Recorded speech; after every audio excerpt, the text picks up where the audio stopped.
Imagine a single point in space where the mass of a million suns is squeezed into a sphere no larger than a city block.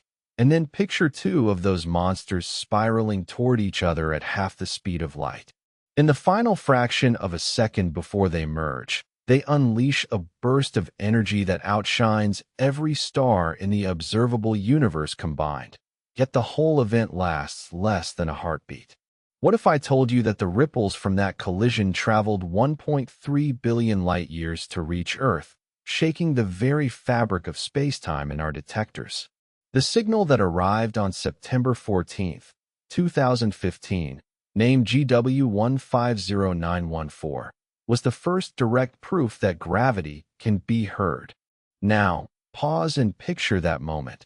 Two invisible giants colliding, warping reality, and sending a whisper across the cosmos that our instruments finally caught.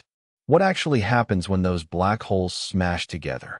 Let's follow the dance step by step, from the first tremor to the echo that still rings in our labs today.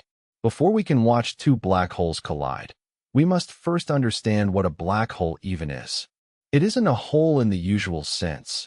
It's a region where gravity is so strong that even light cannot escape, defined by a boundary called the event horizon.